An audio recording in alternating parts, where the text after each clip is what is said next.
अस्सलाम वालेकुम। आज हमारे पास exercise 9.2 chapter number 9 first year का क्वेश्चन नंबर 5 है। तो इसमें गिवन है कि if cot theta is equal to 15/8 and terminal arm of angle is not in quadrant first, तो find values of cos theta और कोसेकेंट थीटा की value find करनी। तो देखो हमारे पास क्या गिवन है, cot थीटा 15/8 और उसने कहा कि theta is not in quadrant first. तो थीटा जो आपके पास पहले क्वाड्रेंट में मौजूद नहीं है। तो फंक्शन देखो काट है, तो काट किसका उलट होता है, टेन का। टेन और काट थर्ड में पॉजिटिव होंगे या फर्स्ट में होते, तो फर्स्ट में उसने कहा नहीं है, तो आपके पास कहाँ लाई करेगा, क्वाड्रेंट थर्ड में। उसके बाद टेन थीटा इसका रेसिप्रोकल होगा 8/15। तो हमने कुछ फार्मूले पढ़े थे एक्सरसाइज स्टार्ट करते हुए, साइन काज और टेन के। तो टेन थीटा इक्वल होता है परपेंडिकुलर ओवर बेस। तो यहाँ से परपेंडिकुलर की वैल्यू 8 बन गई, बेस की वैल्यू 15 बन गई। बाय पैथागोरस थ्योरम हमने फार्मूला लिखा कि हाइपोटेन्यूज का स्क्वायर बराबर होता है परपेंडिकुलर स्क्वायर प्लस में बेस स्क्वायर। तो हाइपोटेन्यूज का स्क्वायर बराबर है, परपेंडिकुलर की वैल्यू 8 है और बेस की वैल्यू आपके पास 15। 8 का स्क्वायर 64, 15 का स्क्वायर 225, दोनों को प्लस करेंगे 289 आ जाएगा। अब दोनों तरफ हमने क्या ले लेना है, स्क्वायर। तो एक्चुअली ये वैसे आपके पास लेंथ होती है। अब जब इसको हाइपोटेन्यूज फाइंड करेंगे, स्क्वायर रूट अप्लाई करेंगे तो प्लस माइनस 17 आएगा। तो एक लेंथ जो होती है, डिस्टेंस, वो हमेशा पॉजिटिव में लिया जाता है। तो हाइपोटेन्यूज आपके पास 17 पॉजिटिव ले लें। उसके बाद कास थीटा का वैल्यू हमने फाइंड करनी है। तो कास थीटा बराबर होता है बेस ओवर हाइपोटेन्यूज के। तो बेस देखें हमारे पास कितनी थी, 15। ये 15 लिख के हाइपोटेन्यूज हमने फाइंड किया 17। बट यहाँ पे कास थीटा की जो ओरिजिनल वैल्यू आएगी उसके साथ हमने क्या लगाना है, माइनस लगाना है। क्यों लगाना है, क्योंकि थीटा थर्ड क्वाड्रेंट में मौजूद है जहाँ पे काज क्या होगा, नेगेटिव होगा। इसी तरह आपके पास साइन थीटा बराबर होता है परपेंडिकुलर ओवर हाइपोटेन्यूज के। तो साइन भी थर्ड में क्या होगा, नेगेटिव होगा। तो परपेंडिकुलर की वैल्यू 8 लिखी, हाइपोटेन्यूज की 17 लिखी और साथ में इसके माइनस क्यों लगाएंगे, क्योंकि थीटा लाई कर रहा है थर्ड क्वाड्रेंट में। अब हमें कोसेकेंट थीटा रिक्वायर था, तो साइन थीटा का रेसिप्रोकल कोसेकेंट थीटा होगा।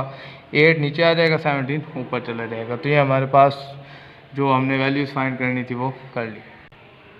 उसके बाद हमारे पास क्वेश्चन नंबर 6 है। उसमें गिवन है कि if cosecant theta is equal to m² + 1 divide में 2m, और कंडीशन है कि m ग्रेटर देन 0, क्योंकि 0 से ग्रेटर होगा तो ये आपके पास इक्वेशन सेटिस्फाइड होगी।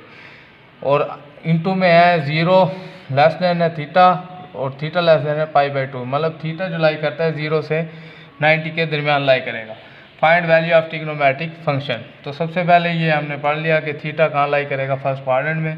तो कोसेकेंट थीटा किसके इक्वल है, आपके पास m² + 1 डिवाइड में 2m के। साइन थीटा किसके हो जाएगा, 2m ऊपर चल जाएगा, m² + 1 नीचे। तो साइन थीटा बराबर है 2m डिवाइड में m² + 1। अब परपेंडिकुलर साइन थीटा का फार्मूला होता है परपेंडिकुलर ओवर में हाइपोटेन्यूज।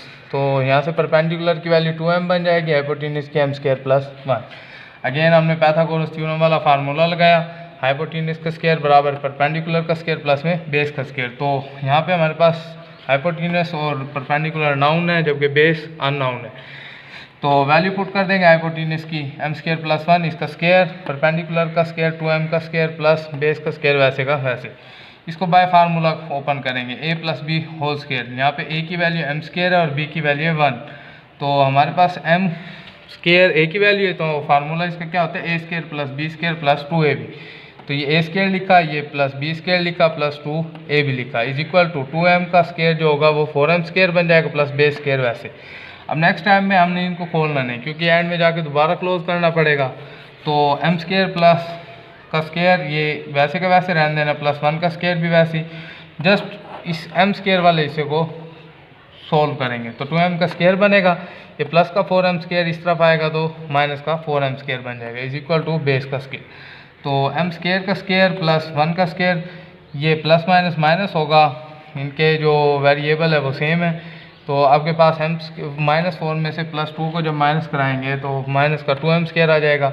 अब ये फार्मूला बन गया a² + b² - 2ab, मतलब ये क्लोज होकर किस फॉर्म में जाएगा, a - b होल स्क्वायर में। तो ये a - b होल स्क्वायर लिख देंगे इज इक्वल टू बेस का स्क्वायर। उसके बाद स्क्वायर रूल ले लेना दोनों तरफ, तो बेस की वैल्यू आ जाएगी m² - 1।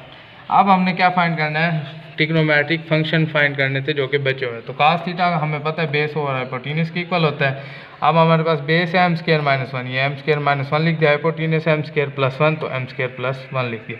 ये कास की वैल्यू आ गई, कास से हम सीकेंड निकाल सकते हैं, कैसे, इसको उलट कर तो सीकेंड थीटा में एम स्क्वायर प्लस वन ऊपर चला जाएगा और एम स्क्वायर माइनस वन नीचे आ जाएगा। इस तरह टेन थीटा बराबर होता है परपेंडिकुलर ओवर में बेस के, तो आपके पास परपेंडिकुलर की वैल्यू 2m है और बेस की value m square minus one, और टेन थीटा का जो रेसिप्रोकल होता है, उलट होता है, वो कॉट ऑफ थीटा होगा। कॉट ऑफ थीटा में आपके पास नोमिनेटर डिनोमिनेटर बन जाएगा, मतलब उलट होता है टेन के, तो ये एम स्क्वायर माइनस वन ऊपर चला गया और ये जो 2m है वो नीचे आ गया। ये हमारे पास कॉट थीटा की वैल्यू आ गई। यहाँ पे 6 की 6 वैल्यूज़ हमारी फाइंड हो चुकी। उसके बाद हमारे पास क्वेश्चन नंबर 7 है, if tan theta is equal to 1/√7 terminal arm of angle is not third quadrant, find value of cosecant square theta minus secant square theta divide में कोसिकेंट स्क्वायर थीटा प्लस में secant square theta.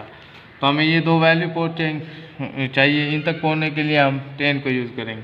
तो tan theta is equal to 1/√7 है, तो theta third में और first में आपके पास positive होगा क्योंकि फंक्शन tan दिया हुआ है। तो उसने कहा कि थीटा थर्ड में लाई नहीं करता, तो कहाँ पर लाई करेगा, फर्स्ट में, तो cot थीटा बन जाएगा √7। tan थीटा बराबर होता है परपेंडिकुलर और बेस, परपेंडिकुलर की वैल्यू 1 आ गई, बेस की वैल्यू √7 आ गई।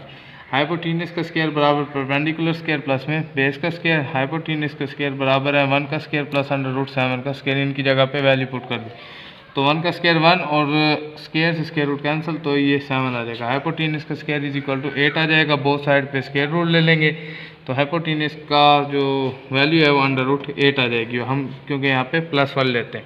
अब हम cos थीटा का फार्मूला लिखेंगे, ठीक है। cos थीटा बराबर है बेस ओवर हाइपोटेन्यूस, तो बेस √7 था, हाइपोटेन्यूस √8 था। अब हमें सीकेंट थीटा चाहिए, तो secant theta is equal to क्या हो जाएगा, इसको उलट कर देंगे, √8 ऊपर चल जाएगा, √7 नीचे। तो दोनों दूसरी वैल्यू हमें चाहिए थी कोसिकेंट स्क्वायर थीटा, वो कहाँ से आएगी, साइन थीटा से। Sine theta is equal to perpendicular over hypotenuse होता है, तो साइन थीटा बराबर परपेंडिकुलर की वैल्यू 1, हाइपोटेन्यूस के √8, तो ये साइन थीटा की वैल्यू होगी। कोसिकेंट थीटा की वैल्यू क्या बनेगी, ये रेसिप्रोकल हो जाएगा, √8 ऊपर चल जाएगा, 1 नीचे, तो सिंपली इसको √8 लिख लेंगे। अब हमने देखना है कि हमने फाइंड क्या करना था, cosecant square theta minus secant square theta divide में कोसिकेंट स्क्वायर थीटा प्लस में सीकेंट स्क्वायर थीटा। तो लेफ्ट साइड पे ये लिखा, राइट साइड पे इनकी वैल्यू पुट करेंगे। कोसिकेंट थीटा की वैल्यू पुट की माइनस ये सीकेंट थीटा की वैल्यू पुट की, ये इसका स्क्वायर, इसी तरह नीचे कर देंगे। तो अब स्क्वायर से स्क्वायर रूट कैंसिल होकर 8 बच गया, डिवाइड में 1 लिख दिया हमने माइनस ये वाला। उसके बाद इनका जो आपके पास होल जो स्क्वायर रूट बनेगा वो कैंसिल हो जाएगा इसके स्क्वायर से, तो आंसर आएगा 8/7। अब डिनोमिनेटर में भी इसी तरह होना है, ये इससे कैंसिल और इसका जो होल स्क्वायर रूट बनेगा वो भी इसके स्क्वायर रूट से कैंसिल हो जाएगा। तो ऊपर हमारे पास बनेगा 8 - 8/7 डिवाइड में 8 + 8/7। तो अब हम इनको मेन जो इनका डिवाइडर है उसको हम इस तरह से लिख देते हैं दरमियान। ऊपर वाला डिनोमिनेटर लिखा यानी 7 एलसीएम बना, ये इसका एलसीएम 1 का टेबल 7 पर 7 टाइम जाएगा, तो 7 के 8 से मल्टीप्लाई कराएंगे 56 माइनस दरमियान वाला 7 का टेबल 1 पर 1 टाइम्स 1 को 8 से मल्टीप्लाई कराएंगे तो आंसर 8 आ जाएगा, ये डिवाइड दरमियान वाला। इसी तरह डिनोमिनेटर में इसको सोल्व कर लेंगे, और ऊपर हमारे पास माइनस है, नीचे सिर्फ फर्क ये कि प्लस है। अब हमने क्या करना है, 56 - 8 करेंगे तो आंसर आएगा 48 डिवाइड में 7 डिवाइड दरमियान में, तो उसके बाद 56 + 8 कराया तो 64 आ गया, ठीक है, डिवाइड में 7। नेक्स्ट टाइम में हमने डिवाइड को चेंज कर देना मल्टीप्लाई में, 48 डिवाइड में 7 है, मल्टीप्लाई ये रेसिप्रोकल हो जाएंगे, 7 ऊपर गया और 64 नीचे आ गया। उसके बाद 7 से 7 कट का हो गया, 16 से इसको कट कर देंगे, 16 3 * 48 और 16 4 * 64, तो 3/4 इसका आंसर आ गया। उसके बाद क्वेश्चन नंबर है 8, हमारे पास 9.2 का लास्ट क्वेश्चन है। If cot theta is equal to 5/2 and terminal arm of angle lie करता है क्वाड्रेंट फर्स्ट में, मतलब तमाम जितने भी फंक्शन उनकी वैल्यू क्या आएगी, पॉजिटिव आएगी। Find values of 3 sin of theta plus में 4 cos ऑफ थीटा डिवाइड में cos of theta minus sin of theta, इसकी हमने वैल्यू फाइंड करके दी।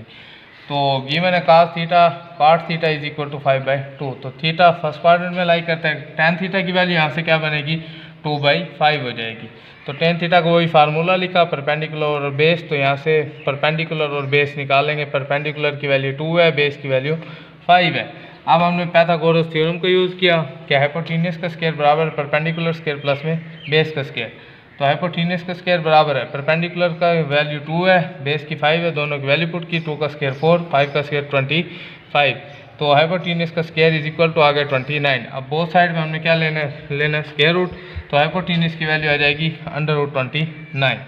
उसके बाद हमने साइन थीटा का जो फार्मूला था वो लिखा, साइन थीटा बराबर परपेंडिकुलर और हाइपोटेन्यूज, तो साइन थीटा की वैल्यू आ गई 2 डिवाइड में √29। दूसरी वैल्यू हमें कौन सी रिक्वायर थी, कास थीटा की, cos theta is equal to base over hypotenuse होता है, तो बेस की वैल्यू 5, हाइपोटेन्यूज की वैल्यू √29, ये हमारे पास वैल्यूज आ गई।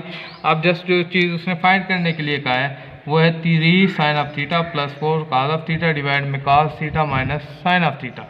तो राइट पे इनकी वैल्यू पुट कर लेंगे, 3 लिखा, ये साइन ऑफ थीटा की वैल्यू लिख ली, प्लस 4 लिखा, ये काज ऑफ थीटा की वैल्यू लिख ली। इसी तरह डिवाइड में ये cos of theta minus sine of theta लिख लिया। तो 3 को 2 से मल्टीप्लाई कराया, 6 ओवर √29 बन गया, प्लस दरमियान वाला 4 को 5 से मल्टीप्लाई कराया, 20 डिवाइड में √29। इस डिवाइडर को हमने इस तरह से लिख दिया। अब इसके बाद हमने 5 और 29 को और 2 और 29 एलसीएम सेम है, तो इसको यानी डिनोमिनेटर दोनों के सेम है, तो ये एलसीएम बनेगा और ऊपर वाले को एज इट इज़ लिख देते हैं, 5 - 2 हो जाएगा। नेक्स्ट टाइम में इन दोनों के देखो आपके पास डिनोमिनेटर सेम है, तो 6 + 20 हो जाएगा, 6 + 20 डिवाइड में √29, ये तकसीम ये वाला डिवाइड मतलब, तो 5 में 2 गए तो ये 3 ओवर 29 ये रहा। तो इसको अब हम आगे सोल्व कर लेंगे, 26 आएगा इसका आंसर 6 + 20 का, तो ये 26 डिवाइड में √29, ये √29। इस डिवाइड को मल्टीप्लाई में चेंज करेंगे तो ये उलट हो जाएंगे, ये मल्टीप्लाई में चेंज किया, √29 ऊपर चला गया, 3 नीचे, ये आ गया। अब हमने क्या कर लेना है, इसको कट कर लेना इस तरह से, तो 26 ऊपर बच जाएगा डिवाइड में 3, तो 26/3 इसका क्या आ जाएगा, हमारे पास आंसर आ जाएगा। तो ये हमारे पास 9.2 थी जो कि आज कंप्लीट हो चुकी है। और अगर आपको कोई बात समझ ना आई हो तो आप हमें कमेंट सेक्शन में ज़रूर बताएं। वीडियो को ज़्यादा से ज़्यादा देखें और सब्सक्राइब करें। अल्लाह।